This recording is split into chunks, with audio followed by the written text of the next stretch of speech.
Selamat malam Pak Guru. Saya Cesario Yuda, kelas 4C, akan menceritakan kembali kisah Allah menciptakan bumi dan segala isinya.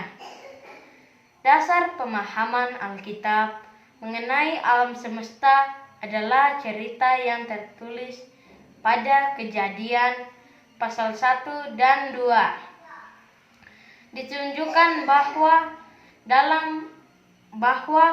alam semesta dan dunia segala isinya adalah ciptaan Allah. Karena ciptaan Allah adalah milik Allah, dunia ini diciptakan menjadi bukti bahwa Allah itu ada dan berkuasa. Beginilah Tuhan Allah menciptakan bumi dan segala isinya. Hari pertama Allah menciptakan bumi. Gelap gulita meliputi seluruh bumi. Lalu Allah berfirman, "Jadilah terang." Lalu terang itu jadi seperti yang dikehendaki oleh Allah. Terang itu disebut siang, sedangkan gelap itu disebut malam. Allah melihat semua yang diciptakannya itu sungguh baik adanya. Di hari kedua Allah berfirman lagi, "Jadilah cakrawala." Lalu cakrawala jadi. Ada gumpalan awan besar dan awan-awan kecil yang melayang di angkasa raya. Cakrawala diberi nama langit, dan langit di bawah langit ada bumi yang penuh dengan air. Lalu Allah melihat semua ciptaannya itu sungguh baik adanya. Di hari ketiga, Allah memandang seluruh bumi yang penuh dengan air. Lalu berfirmanlah Allah, "Jadilah tanah yang kering." Lalu terjadi, dari air muncul tanah yang kering dan disebut darat. Sedangkan kumpulan air yang banyak disebut laut. Allah memandang tanah kering di darat masih kosong. Lalu berfirmanlah Allah lagi, "Hendaknya di darat tumbuh berbagai jenis pohon yang berbuah dan berbiji." Lalu terjadilah demikian. Berbagai jenis pohon yang berbuah dan berbiji tumbuh di darat. Seluruh daratan ditumbuhi pohon yang hijau dan segar. Allah melihat yang diciptakannya itu sungguh baik adanya. Di hari keempat, Allah melihat di langit masih kosong. Lalu berfirmanlah Allah, "Hendaknya di langit ada benda-benda yang menerangi bumi di malam hari dan siang hari." Lalu kehendak Allah terjadi lagi. Ada benda-benda yang menerangi bumi di siang hari dan malam hari. Ada bulan, bintang, dan matahari. Matahari bertugas menerangi bumi di siang hari, dan bulan dan bintang-bintang bertugas menerangi bumi di malam hari.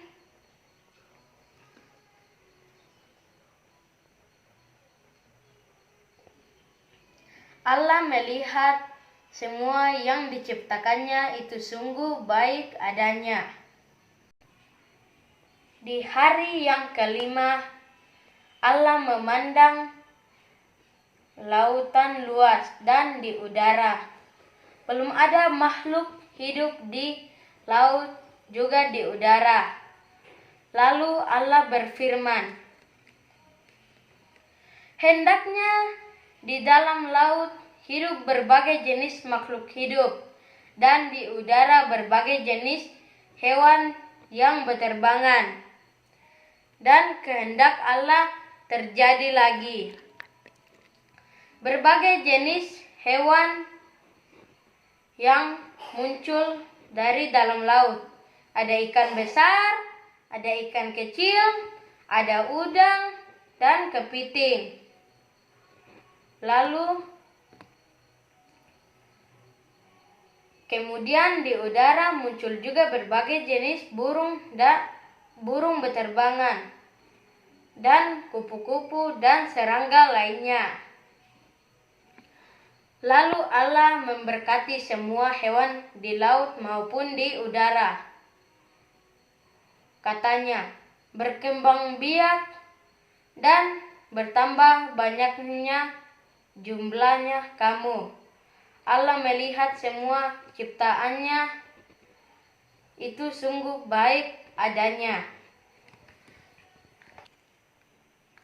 Di hari ke-6 Allah memandang lagi ciptaannya yang ada di darat. Sudah banyak pohon yang tumbuh dan tumbuh-tumbuhan di darat, tetapi belum ada hewan yang berkeliaran seperti di laut.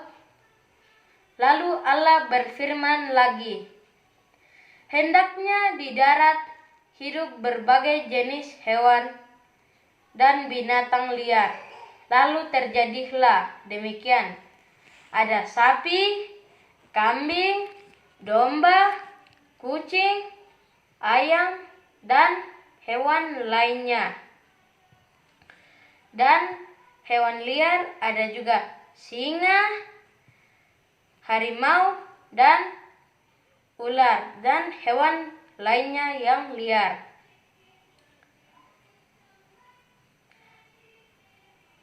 Allah melihat semua yang diciptakannya itu sungguh baik adanya. Kemudian Tuhan berfirman lagi, baiklah, sekarang kita jadikan manusia menurut gambar dan rupa kita. Lalu Tuhan Allah menciptakan manusia laki-laki dan perempuan. Kemudian Tuhan Allah menyerahkan semua ciptaannya kepada manusia. Katanya, semua ciptaan ini kuberikan kepadamu. Pergunakan dan peliharalah semuanya dengan baik. Manusia diberikan kepercayaan oleh Allah untuk mengelola dan memanfaatkan alam yang disediakan untuk memenuhi kebutuhan hidupnya. Ini tentu menjadi kebanggaan bagi kita manusia.